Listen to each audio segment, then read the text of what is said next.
Hello, everyone. I'm your host, Mackenzie Jacob, and welcome back to Dress Rehearsal Podcast, the podcast where Broadway and fashion take the center stage, and we dive deep on the roles that shape us on stage and off. Today's guest is Abby DePhillips, an accomplished concert producer, content creator, and all-around Broadway cheerleader. Abby began her career producing iconic concerts at 54 Below alongside Broadway stars. And now she gets to work with iconic shows like Juliet.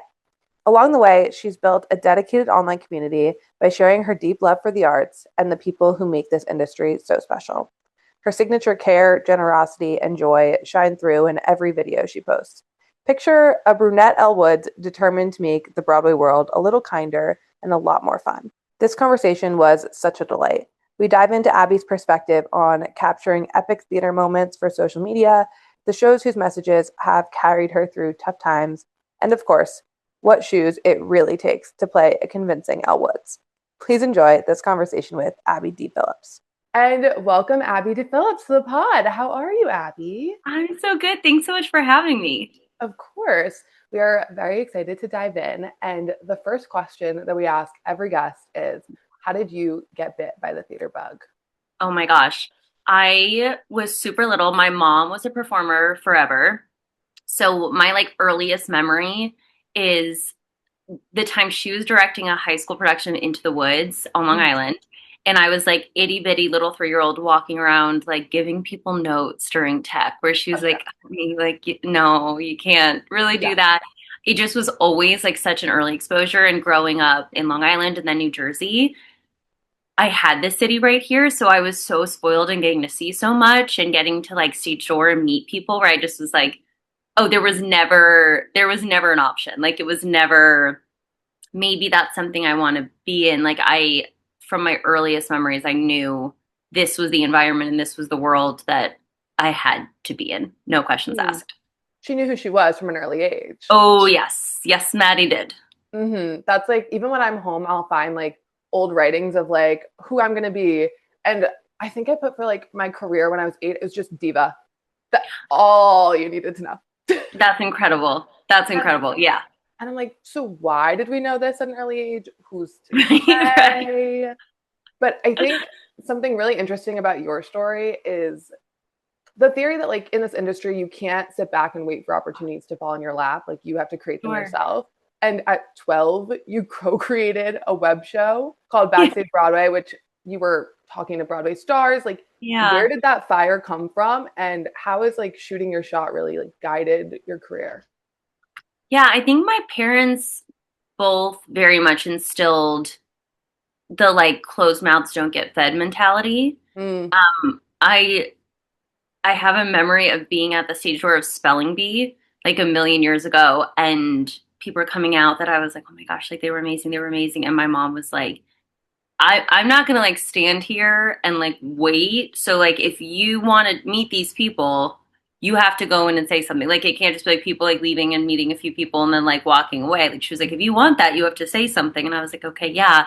And then after that, it just kind of the relationship building aspect came pretty easy to me because people were so kind to me. So having I'd be at a stage door and have people be well, next time you're at the show, why don't we get lunch before? And I was what? So then having this access kind of gifted to me, I was well, why would I not take advantage of the kindness I'm being shown and share that? So then Backstage Broadway kind of happened, which is so funny. I haven't talked about it in so long, but Paige, my one of my very, very dear friends, co-host at the time, we just both loved talking about Broadway so much that we were if these people are talking to us, why don't we just share that? So then, I mean, I don't think I got any no's. I just was do you want to be on my web show? And people were sure. It was so nice. So yeah, it was just a really nice experience. And it's funny now because I'll be at parties with people that I'm we actually interviewed you for our web show a long time ago. Right. You remember the 12-year-old in pink? Yep, that was me. Yes. Yes. And when you were doing the web show, is there one in particular that you look back on and you're oh, that was my white whale. That was such an important moment where you're oh, I could be in this business. Sure. I mean, honestly, it felt every yes I got felt that way. It just, I appreciated every aspect of the industry so much from such a young age, just because like the whole puzzle piece looked so cool to me. So there were like Tony nominees, and then there were like ensemble members that I would like see at Starbucks and be like, Mom, we have to leave. Like one of the sailors from Anything Goes is here. Like we gotta go. Like full starstruck. So it truly was like, I think every single one. Like a really cool one was Nikki Bonney, who was Elle Woods on the non-ec national tour of Legally Blonde. And that was so cool to me because when she was announced that she was cast, she was brunette. And I was like, it's a brunette Elle Woods. Like, I'm obsessed with this. So I had messaged her just congratulating her. And then we like chatted a little bit. And then when the tour was coming close to my hometown, she reached out and was like, hey, we're going to be close. Like, if you wanted to do an interview. And I was like, she like remembered that I do this, and it just was like very cool. And now I like love her family and her children. But at the time I was like, oh my gosh, like people are thinking of me as part of this. And that was like the first time that had happened, which was sick. I think it's also special when you genuinely care about something and your metric for success is different than like the world's metric. So like, Sure. Yeah, one person might want 2 million followers and that's going to make them feel better about what they're doing. Yeah. Or for you, and even for me, it's like, if anyone is asking me to be on the podcast or like asking, that felt like success to me. Yes. And so it's like, you choose what makes you feel fulfilled in what you're doing. And it's not always like the external. 100%. And I know you started out as a performer, and I was always someone who loved theater so much, but like the stage was not for me. I went out on top, Willy Wonka, 7th grade. We were done after that. Incredible. Retirement. I mean, you go out on top. You don't. Yeah. Where else is there to go from there, really? Yes. And so I'm curious when you realized that performing wasn't going to be your window in, but there was so much more in the industry for you. Yeah, it's funny because I always say, like, growing up, if you love theater, people are kind of like, cool, here's what auditions are. Like, there's really no, or at least there wasn't, I didn't feel when I was growing up, there wasn't a ton of insight to, like, here's all of these other parts of this industry that might be exciting to you, too, because it's not what we're exposed to. You don't go see the show and have, like, the sound booth, like, next to you where you're, like, watching them work, and you're like, wait, is this exciting to me, too? So for me, I always knew I wanted to perform from a very young age. And then that was, I think now, just because I loved Broadway so much. And it's funny because I never had, when I think back to like high school theater, I never had moments of like, and then I get to perform this number. Like I liked the pieces of it. Like even as a freshman, I was coming to school like before the call time to like curl the lead's hair and help steam the costume. Like I liked the building of it. So much, and I'd go have fun on stage, but that was never like the part where I was like, and now I get to like do the thing. So after high school, I was in the city, and Ben Rahela and Laura Osnes were working on the Broadway Princess Party, the very first concert, and they asked me to help just because Broadway and princesses are like two of my favorite things. So they were like, come help us. And during the first show, I was standing at the booth, and I'm like listening to this table talking between songs next to me, and they're talking about elements that I created, like lines I wrote in the opening number, and like I wanted confetti on all the tables, and they were like commenting on like how fun that felt, and certain decorations that were like my idea, like things that I was like, I got to like put that piece into this, and they're excited about it. And hearing them talk, I was like, oh my God, this is like, it was like full body chills. I was like, this is how other people feel on stage. Like this is the thing that I didn't know was missing, because I was so happy to be part of theater that I didn't realize that there was an element of theater that I was like born to do that was not the thing that I thought I was supposed to be doing. So it truly, in that moment, I was like, I will never be on stage again in my life. Because I had no, like watching these women sing, no part of me was like, gosh, someday, like I hope I book something where like I can be like one of these women. I just wanted to keep making things that made people happy and excited. So truly from that day on, I was like, well, not performing ever again. And there's a different spot for me in the industry. And I didn't know what it was at the time, but I was like, now I got to go find it. So it was wild. It was very quick. And it feels like the world building that was so much more important to you. Yes. I think something that's an interesting thing for creatives to grapple with is no one like crowns you with a creative title, and you kind of have to like claim it yourself. And so I feel like, especially with the title of producer, influencer, like those feel hard for people to claim. And so Sure. I'm curious for you, when we're kind of like the I made it moments where you were really feeling confident that like these spaces are something that like you feel really good in and they feel really true to you. Yeah, I mean, the first definitely was when Anne Juliet reached out and hired me before they opened on Broadway. Hmm. That was and is still insane to me. But I got a DM. I was asked if I could hop on a call with AKA, and I was like, yeah, absolutely. And then they basically were very sweetly like, we like your voice on Instagram. We like the way you talk about shows. We like the way you get excited about things. We have a show that's about to open that we think is a really good fit with you and your personality. And we're looking to hire 3 people at the time. We're looking to hire 3 influencers to kind of be like a face of our show and create content and talk about it and like come to events with us and essentially keep the show active in the social media space without putting that on the performers who have more than enough to be doing, and like let other people be talking about it online too. And that to me, I mean, this sounds, it's such like a weird thing to say, but it is a real factor. But like there was money involved. And I was like, wait, so like I get to do the thing that I pay money to do, see shows and then talk about how much I love them.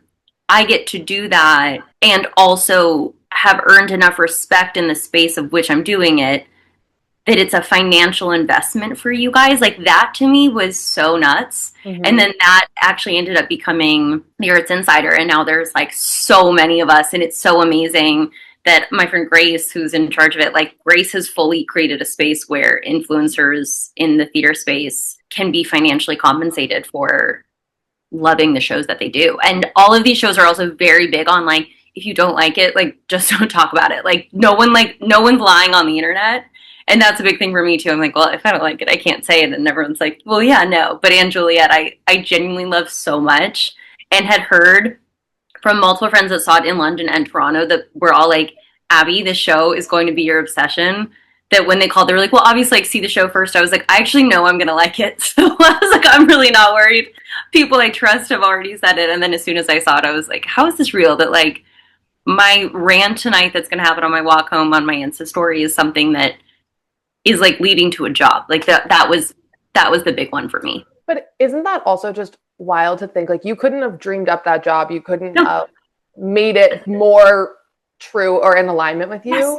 Mackenzie, I say that all the time. Like people are like, "Oh my god, what a dream job." I'm like, I can't even say it was because I never would have thought to dream that. In what world, like in high school, could I have ever been like, or middle school or elementary school, could I have ever been like, "Oh, my dream job is to like have people pay me to go see musicals, and if I love them, I get to talk about them and make TikToks with the company." Like in what world is that even something that's like an attainable job? Like it's so far beyond a dream job. Yeah. And something that's very interesting too is like the minute you turn your passion or the thing you love into a job, Yeah. it shifts. And I feel like you've been Sure. able to keep the magic of it though. Yeah. Like it seems like your excitement hasn't become jaded, which I think is really Yeah. difficult. Yeah. No, that's very true. I actively like in my life and also professionally, like I really feel like the luckiest person in the world most days, that I think it'd be hard to ever get to a place where like I don't know, there like even if I'm like, oh my god, I have like 3 more videos to edit and whatever, I'm like, that's so crazy. Like Right. that's my like, okay, gotta get this work done today. Like that's so dumb. It's amazing. Right. And it's giving yourself the big picture of like, oh, these are the problems that I've dreamed of. 100%. Going back to Arts Insider, I think Yeah. it's such an interesting community. And I'm curious your perspective being on the ground floor and now seeing Yeah. how much it's grown, like what that community has meant to you. It's been really cool. It's been amazing to see how much more access has been granted now Mhm. that, you know, that first year, it honestly wasn't even a year. Like my first contract, I think, was 3 months, and then we just kind of kept extending. But those first 3 months, like a lot of it was learning about how many hoops you have to go through to be able to actually get to execute something where, you know, it's like a lot of emails of like, okay, we just have to reach out to like this department and this department and this department. I was like, oh my gosh, like who knew? You know, just like little things of like, if in a video I'm pitching, if I'm like, well, no, like they have to be in costume because it only works if they're doing this as the character and not as themselves. It's like, okay, so then that means like a dresser has to come in before their call time. Like there's just so many elements. So it's been, and understandably so, people in higher up positions, it has to seem worth it, to grant all of this access. And I think the first few months, it was like a lot of like proving that this was worth it and that people will be excited about this content, and followers will be excited to see, them like lip syncing to a random TikTok sound and things like that. So it's been cool to see how much access has been granted since, to the point that like, I mean, we got to do like the Norma Desmond. Like, I was just about to say. That was insane. Like that, yeah, that also felt like a big thing of like, I mean, I know part of it other than like, here's your mark and being like, this is insane that this is happening right now. But like, Jamie Lloyd had to approve that. Like the people behind the scenes, like Grace is like obviously like the big one for me. Like the thing she has to make happen is so much more than I think anyone would notice, like scrolling on TikTok and being like, how the heck did Abby get to be Nicole Scherzinger in this moment? Like double tap swipe, like no one's seeing like the amount of meetings and access that Grace had to get beforehand. It's insane. And for anyone who doesn't know, basically Arts Insider had all the influencers come and have like for the last production of Sunset Boulevard, the Norma Desmond like close up live camera on stage at the St. James, like unreal. And the fact to go from like begging to even be able to have a performer take a video backstage to that feels like such a feat.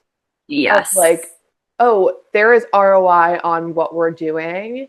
And it's going to get people excited. And you need stunty things like that to make a splash in a world that's like so oversaturated with content. Yeah. And it feels like Anne Juliet was the perfect test case too, because it's such a young cast. Like you have influencers that are performers in the show, like Ava Noble. And then you have like just a younger cast, I feel like is so much more welcoming to it.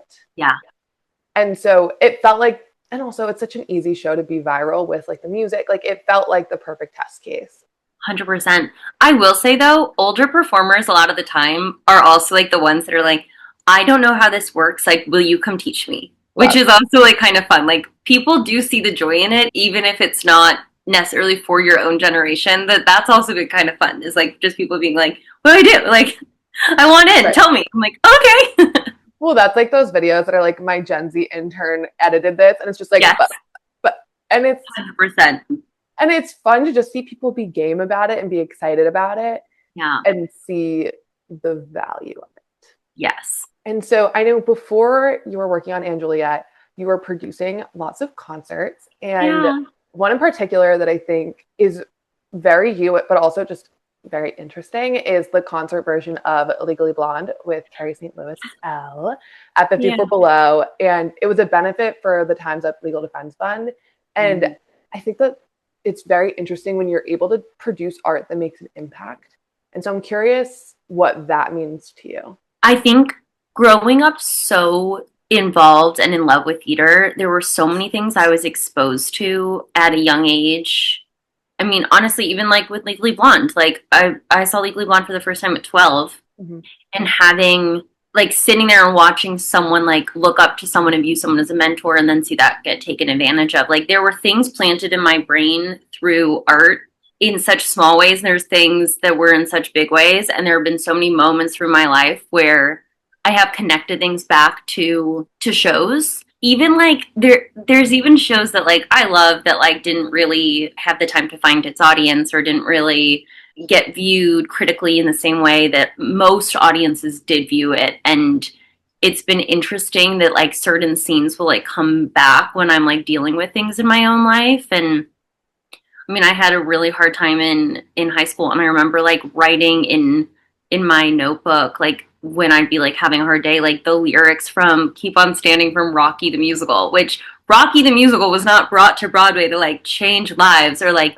get like depressed 17-year-old girls through high school, but it did. And it's cool to me, the little like Honeymoon in Vegas. There were moments in that show that I like brought and helped me through other things. And like Legally Blonde, there have been so many times dealing with not so kind females where having like the Elle Vivian relationship where it's like some dislike of a person might be misunderstanding, some might just be like unfortunate circumstances. Like to be completely fair, like if I walked into school with my soon-to-be fiance and his ex is there, like, very blatantly, like, showing the goods through her t-shirt, like, there's things where I was like, well, wait, there's a side there to be looking at. So there's things that, like, with female relationships where I've been like, okay, but, like, I might not know their entire story. I might not know exactly, like, the impact there. But, like, there's a line in the show where she's like, us girls have to stick together. And I think about that a lot. And that's not the point of the musical. And it's still such a nice takeaway. So I think there's such value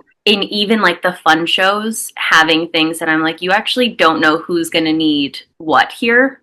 Mm-hmm. So let's just, like, make it important in whatever way that is. Even if it's, like, a subtle, like, stand up for yourself, or, like, yeah, this sucks, but we're going to push through anyway. Like, things like that. I think it's so important to invest in art that makes you feel any sort of way, because you don't know who else is going to feel that way too. And I think with Legally Blonde specifically, the way people even discredited the musical is the point of the whole show. You're discrediting things that you don't see depth in. Yeah. And I think of shows for me, like one of my top shows, another show not everyone's obsessed with, was If Then, with Idina Menzel. Oh my God, for sure. I was just talking about this, yes. And so it's about a divorced woman in her 40s. I was in high school seeing the show. But for me, the thought of like, oh, every decision you make could lead to something different. And that was like around the time I was like deciding colleges. And I was like, yes. Well, the good thing to know is like, there's beauty in any decision you make. And like, whichever way you go, like, it will be the right path for you. And yes. People are very quick to discredit shows like that. Yeah. Because it's so funny you said, because I just was talking to a friend about it. Like, I'm a very big believer in, like, the things that are supposed to happen for you will happen. Like, no matter how much it maybe feels like we screwed it up at the time, like, if it's supposed to be for you, there's nothing you could do to mess it up. And I was using If Then as an example, like, the moment that, I mean, it's kind of different, but the moment, not being, like, nervous to spoil If Then in 2026, but I'm like, if you haven't seen it, like, skip this part. But, like, watching her, like, lose her husband, all this, you know, horrible stuff happen. And then when, I forget if she's Liz or Beth, and I think Beth at this point, but at the end, when he, like, walks into the park and he's, like, done with a tour that he didn't go on in the other timeline because they were having the baby, that he's like, I'm done. And they meet at that moment, and you realize, like, he's gonna be for her in any timeline. Things like that. I'm like, if a role or a person or a job, or if something is for you, like, in any version of the story, it's still going to happen for you, which gives me, like, a lot of peace to know that, like, things that I'm, like, mourning a loss of, I'm like, if this is really not supposed to be for me, then it's not, and there's nothing I can do to change that. But I always think of it, If Then there, and I'm like, who else saw it? Like, we were there. Yeah. And that makes me think of two things. One, I think that also encourages you to take bigger swings of, like, okay, take the chance, because what will happen and what is supposed to happen will still happen regardless. So you might as well. Yeah. But then on the last episode of the pod, we had Desi Oakley on, and she was talking about how there's the concept of, like, creativity will knock on your door. And if you don't move towards it, like an idea, it'll knock on someone else's door instead. So you might as well be the one to go do it. And I think those two together are interesting, because it feels like they would contradict each other, where it's like, oh, if you don't do it, someone else will get to. But I think if you really look at it, it's like, why not be the one to try something? Because what's supposed to happen will still happen. And so anytime you have a small idea, even if you don't think you're the right person to do it, at least try and know that you put yourself out there. Yeah. Because it will go knocking on someone else's door, and then you'll be like, dang it. 100%. And another quote, I'm a big quote girl, if you can't tell. Me too. There's a concept going around on social media that's like, everyone wants a village, but no one wants to be a villager. I was just talking about this, yes. And I feel like you've mastered both building a community of artists that consistently, like, you show up for, and also friends that champion you back. And so how has that community fed your own creativity? Oh my God, that just made me so emotional, because I didn't have that a ton growing up. And I feel very much like my cup is filled up by getting to support other people, like that. People are usually very complimentary about the friend I appear to be to people, which is, like, so nice and so wonderful. But I've never felt like how good of me to like be doing this. Like I feel like if I get to like if a friend is like doing a show 5 hours away and they're like going on for the lead, like me being like, okay, like I can get the car from my parents' house, I can make it there in time. Like that to me is it's not me like, oh, this will be so nice for them. Like that's me like I am selfishly getting to go watch someone I care about succeed and like have this like dream happen for them. Like so it's interesting never having felt it as like a moment. It just feels like a thing I get to do to like fill myself up is getting to support and cheerlead for other people. So it was interesting like the first few instances of like people showing up back that I wasn't really used to that was so overwhelming. Like having, I mean, the first like few concerts I did where like friends that were like too famous to be participating were like, well, can I do it? And I was like, what? Like it's Friday at 11 p.m. at 54 Below. Like you don't need to do that. And like it just it's been so sweet and people making such a point of like Katie Rose Clark is like one of my heroes and she has 3 perfect babies and a husband that like works all day. So like their time together is so important and so special. And like when I got to be a producer on an off-Broadway show for the first time, like my opening night, I was like, I mean, I would love for Katie to be there with me, but like she, you know, she has such a full life that like that's such a crazy ask. And it truly was like obviously I'm so honored and like dropped everything to be there and was like there with me all night long. And I knew she had to be like up early with the babies and it just like things like that where I'm like, I can't believe I've been this lucky in my life to have people show up. I mean, the run of that show of Pretty Perfect Lives, every time there was a show that was not during a normal Broadway show schedule, that theater was literally could cry talking about. The theater was full with my friends on like their one night off. That like no questions asked were like, of course I'm gonna like you've come to support us a million times. Like it was so overwhelming and that entire run was very illuminating and felt so validating and supportive that like you know you always have the thought process with friendships that like it you know when people are like oh my god like they're so lucky to have you they're so lucky to have you you're like well they would do the same for me like if I was doing that like they'd be doing the same but to actually see it in practice was like so overwhelming and just yeah was really really special and I feel like I always say like my dream as a producer in terms of like a legacy is to just create environments where people feel like loved and excited to go to work. And that's because all of these people have been so amazing to me that I'm like, their careers need to be so easy. Like they need to like come to work and just be like, wow, I feel supportive. I feel taken care of. And that's like because of the love I've been given back. I think the minute you start loving what you love out loud, you start attracting the right people. Yeah. Like I think about growing up, love my high school friends, but they all were into like soccer and all the things like, no offense, I didn't care about. And sure. I was the only one that really like loved theater. And I was in a program in high school where at our local theater, they taught you about different jobs in the theater and you would go and see shows and then you'd review them. And so it would be like a Thursday night and my friends are like, oh, like, let's go like hang out, whatever. And I'm like, oh, I got places to be. Like, I got to go see a show. And I always felt really embarrassed about it. And I sometimes honestly would probably say like, oh, I have family dinner, like not say what I was doing just because I was like, this is embarrassing. Like, why am I going to do this when like everyone else is doing that? And I think when I got to college, I was like very much like, okay, this is what I care about and was more just open about it. And I think that's the minute that I like attracted people that I know I'll have forever. And I think that's because when you are showing up fully as who you are, then you're gonna connect better with the people that are meant to or are interested in what you care about. Yeah. And I think that is the defining difference. Sure.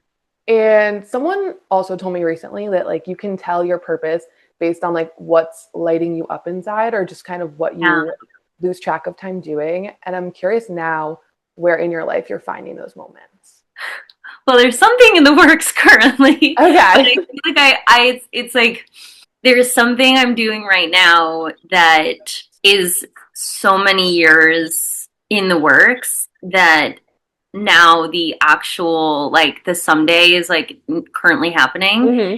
And there were people that like poured motivation into me that were like, Abby, there's going to be a day you're going to say this and people are going to come back with this. And I was like, oh my gosh, like, wow. And like, that's currently happening. So I'm feeling really, really excited and inspired by the people that believed in me so blindly that now like getting to see it in practice has been like really fulfilling and just like all consuming excitement. Like it's been a really fun period. And I wish I could be more specific, but I can't say it yet. So I'm like, we'd love a cliffhanger. Yeah, I'm so sorry.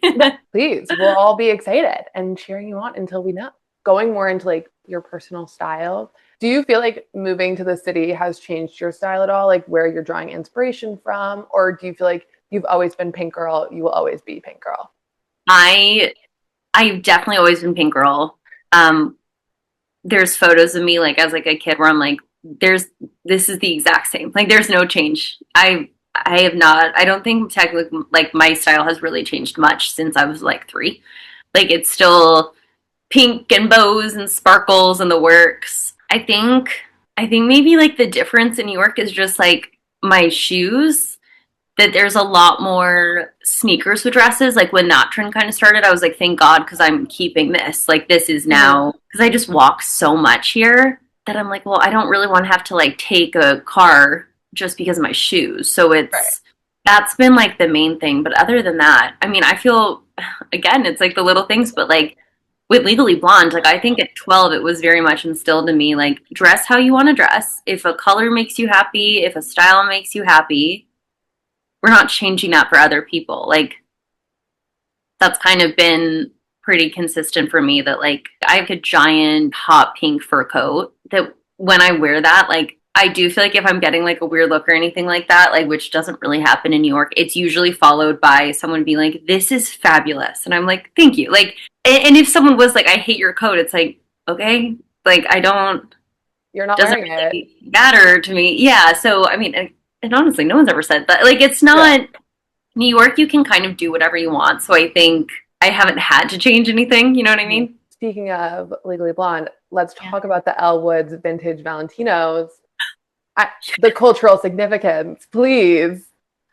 Oh my gosh. Yeah. So after they did the Museum of Broadway moment with Laura Bell Bundy's shoes, I was like, wait, like these are all like real designer vintage, which I knew at the time. Like any information of Legally Blonde that was out ever, I was consuming this information. I guess in like 8th grade, I wasn't like, I wonder if I could find the shoes. So when they all came out, I was like, oh my god, you guys' shoes are so cute. And I was like, these are just vintage Valentino. I was like, what are the odds they exist somewhere online? And then I found them on a resale site, and it said it was a half size too small for me, but it was misprinted. So it was actually half size too big. And the half size too small, I was like, I will go into the woods. We'll lose the toe. We'll lose the heel. I'll make it work. But it ended up being a half size too big. So it was like, fine. I was like, okay, that's an easy padding situation. And I love them and they make me so happy. And they're like on display in my bedroom because I'm like, I have the Legally Blonde shoes. Like I have Elle shoes. And craziest thing ever, I went to see Romeo and Michelle, and Kara like properly introduced me to Laura Bell, who I like had met before, but Kara was like, does she like know? And I was like, no, like I've tried to like play it cool. And then I just was like, I can't play it cool. Like, yeah, here's everything like I like love about Legally Blonde. And she was like, oh my god, I have all this stuff I can give you. And I was like, the woman was too stunned to speak. I was not okay. And I was there with Katie Rose Clark. So Katie and Kara, like Kara's like filming the whole thing. I like turned to the two of them, they were both like, I was like, this is my dream.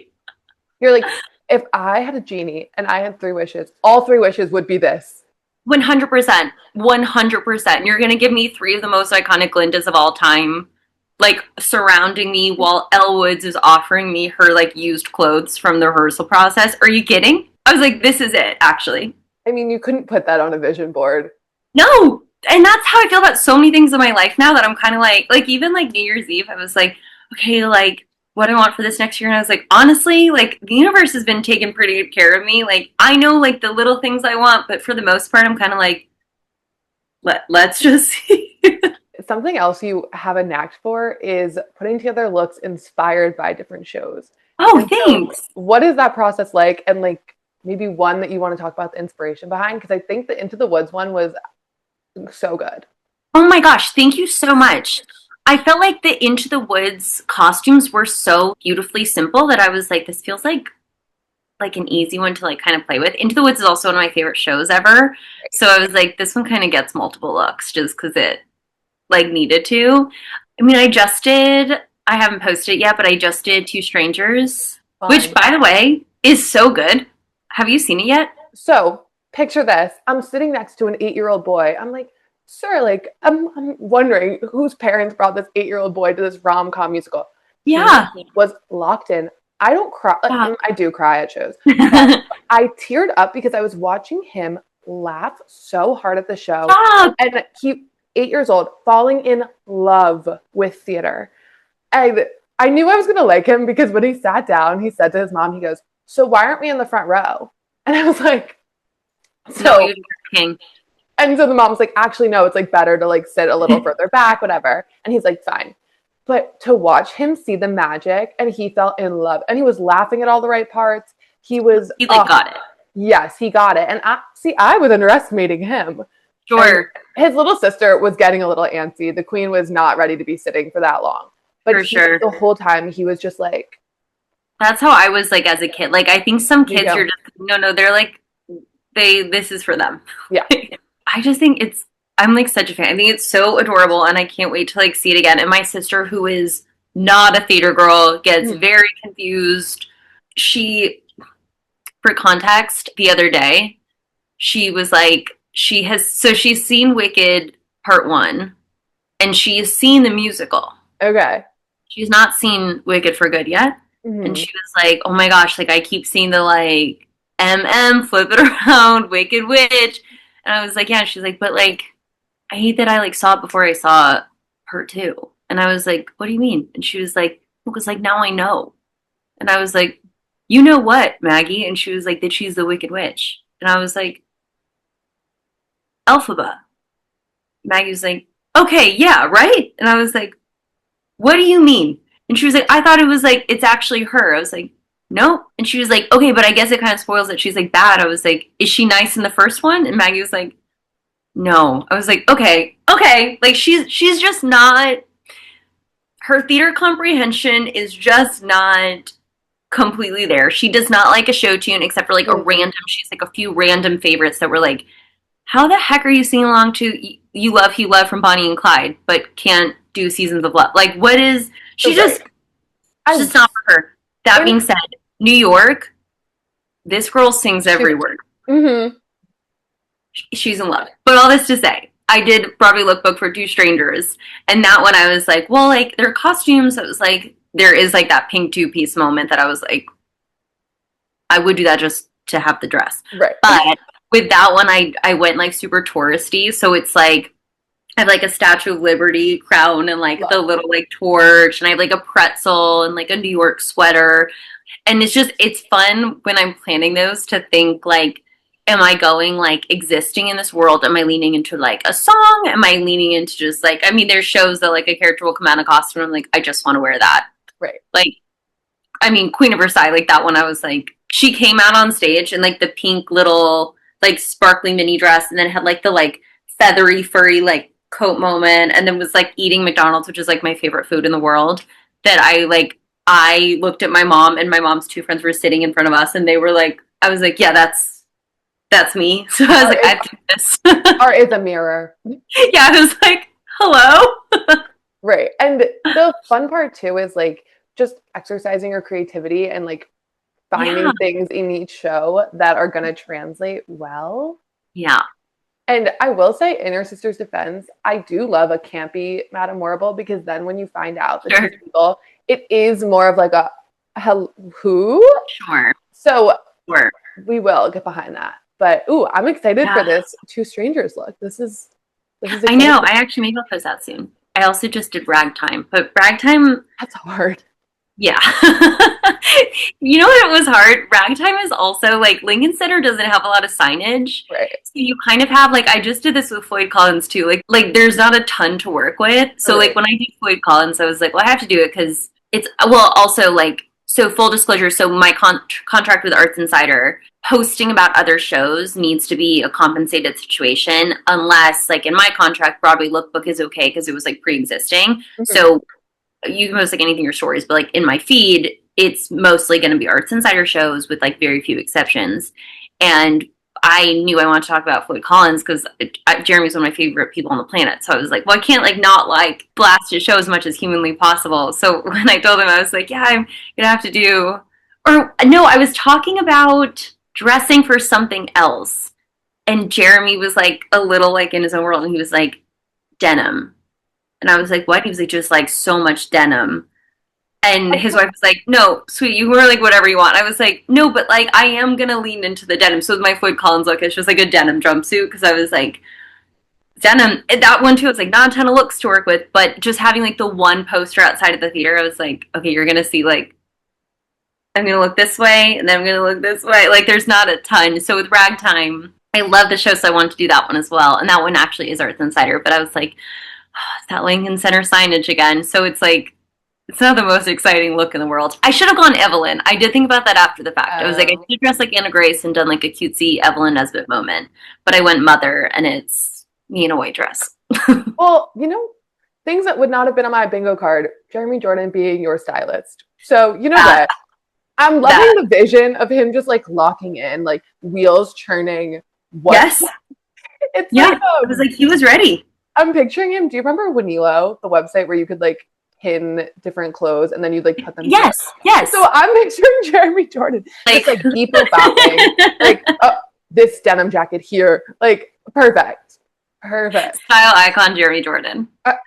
And we always knew. When he said denim, I was like, I will do denim. And I ended up I found a denim dress that I wore for opening night too. Oh, perfect. So I was like, man said denim. And I should just be asking him, like anytime I like really like I'm struggling with the look, I'll just text him. I'll be like, these shoes or these shoes? Like we'll just let him do it. You know who could is his daughter.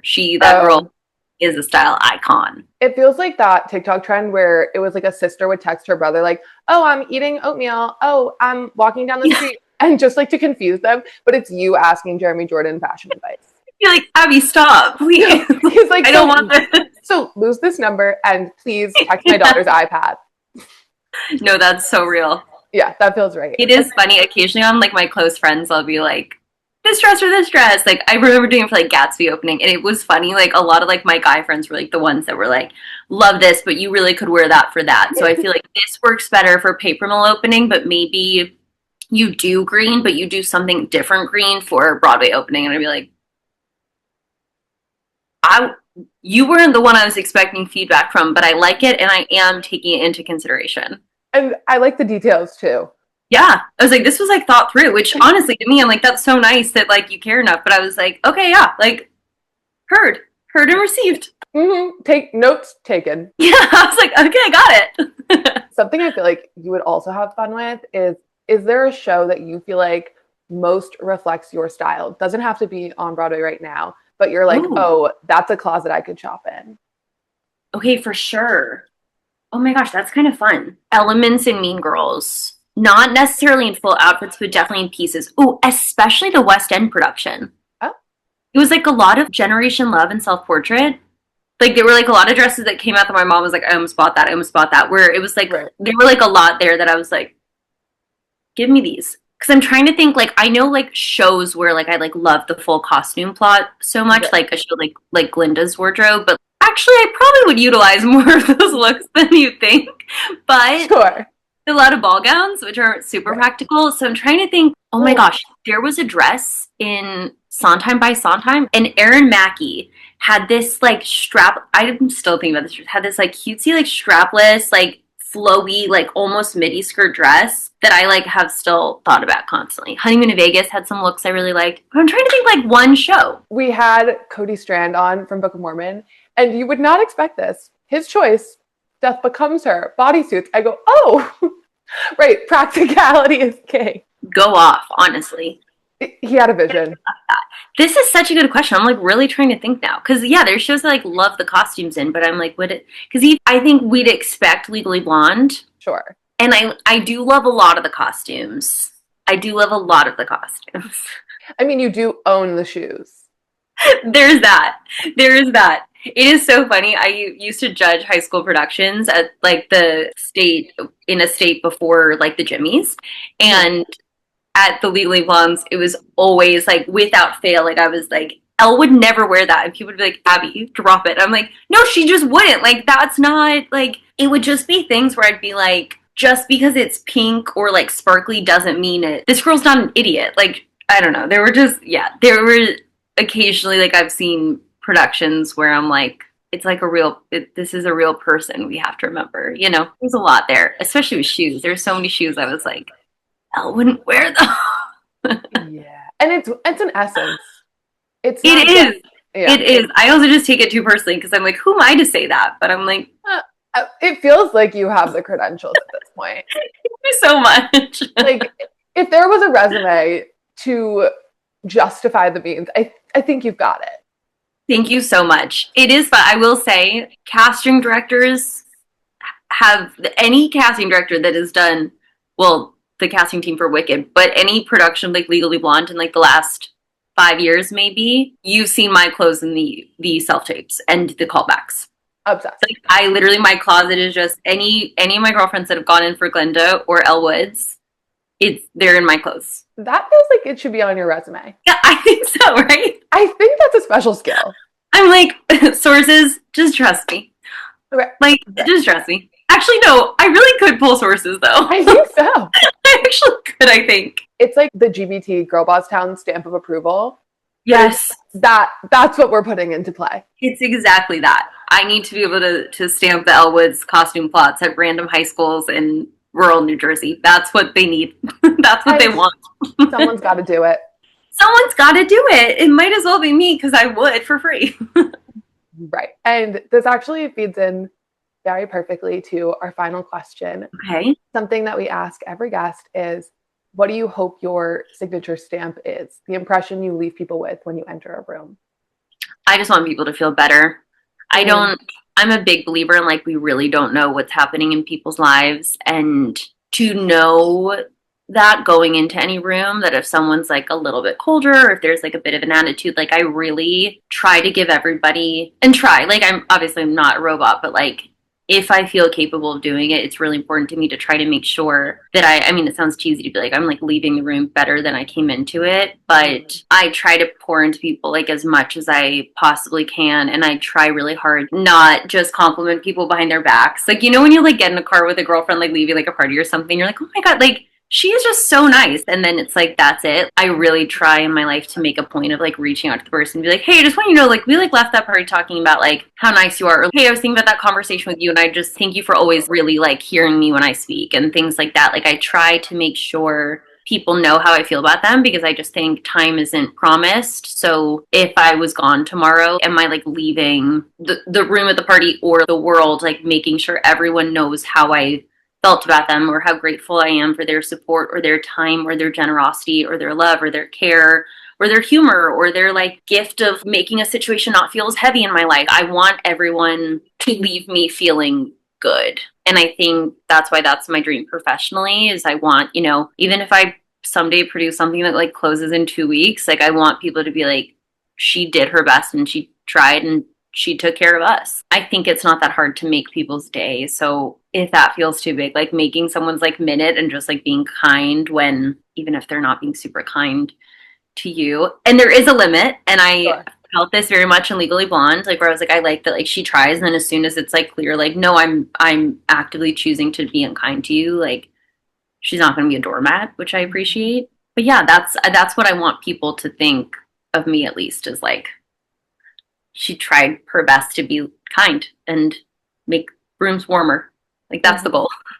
And I think the specificity is the most important part of like, this is exactly what I am struck by. This is exactly what meant a lot to me, because it's the cheesy quote of, people won't remember what you said, but they'll remember how you made them feel. And I think the more specific you can be with people, the more impactful it is. It's like, oh, I saw this in you. That level of specificity makes all the difference. Yeah, I hope so. I mean, I felt that even like, I think a lot of the relationships I built in this community, like before I knew what networking even was at the stage door, like, I was always specific, because I think, you know, when someone's like working hard, like, I loved getting, and I still do this with my friends, but like, I loved like getting like tell people like at the door, like, I loved in that scene when you were at like that back table that you were like doing this and then like didn't like the wine. So like that whole like little like thing you did, like the amount of times people were just like, You notice that? Like it does. It matters to people more than like you were good in the show or you're a good friend. Like there is something about like pouring in details. I think you're absolutely right. And what a beautiful place to end it. I can't thank you enough. This was Oh my such a gosh. treat. Mackenzie, thank you so much.